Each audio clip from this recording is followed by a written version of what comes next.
நம்ம பசிக்கு நம்ம சாப்பிடுவோம். அடுத்தவங்க பசி அப்படின்னு யோசிக்கிறவங்க இருக்காங்களே, அது ரொம்ப ரொம்ப குறைவு.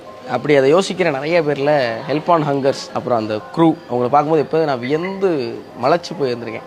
2 வருஷம் முன்னாடி அவங்கள பார்த்துருக்கேன். அப்போயே அப்படியே தான் இருந்திருக்காங்க. நடுவில் சமூக ஊடகத்தில் பார்க்குறேன். இப்போ பார்த்தா அப்படியே தான் இருக்காங்க. என்ன அப்படியே இருக்கிறாங்கன்னா, அப்போலேருந்து இப்போ வரைக்கும் அதே 35 ரூபா தான் கேட்குறாங்க. 35 ரூபாய் வச்சு என்னங்க பண்ணுவீங்க அப்படின்னா, 35 ரூபாய் வச்சு எங்களால் ஒருத்தருடைய ஒரு நேர பசியை போக்கிட முடியுங்கிறாங்க. யாருக்கு? சென்னை முழுவதும் இருக்கிற சாலையோர மக்களுக்கு.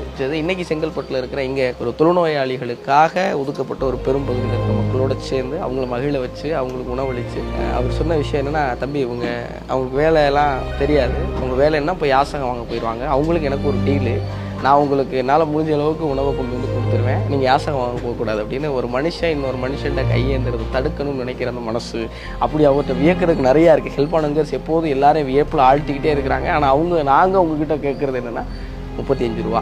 எல்லா நாளும் முடியாட்டியும் செங்கல்பட்டு வரைக்கும் ஏதாவது சில சிறப்பு தினங்களுக்கு ஓடி வந்துடும். இது உமன்ஸ் டேக்காக இங்கே இருக்கிற பெண்களுக்கு உடை கொடுத்து உணவு கொடுத்து அவங்களுக்கு கொஞ்சம் அரிசியெல்லாம் கொடுத்துருக்காங்க. அது கூட நானும் எனக்கு ரொம்ப மகிழ்ச்சியாக இருக்குது. இப்போ சென்னையிலேருந்து சென்னை தாண்டி இருக்கிற கிராமப்பகுதிகளுக்கு உணவளிக்கணும்னும் ஹெல்ப் ஆன் ஹங்கர்ஸ் அவங்களுடைய கரங்களை கொஞ்சம் அகலப்படுத்தியிருக்கிறாங்க. இந்த அகலப்படுத்திய கரங்களை இன்னும் கொஞ்சம் நீளப்படுத்துறதுக்கு உங்கள் கரங்களும் துணையாக தேவை. ஒன்றும் இல்லை, மறுபடியும் அதே 35 ரூபா தான். உங்களால் முடிஞ்ச உதவியை செய்யுங்க.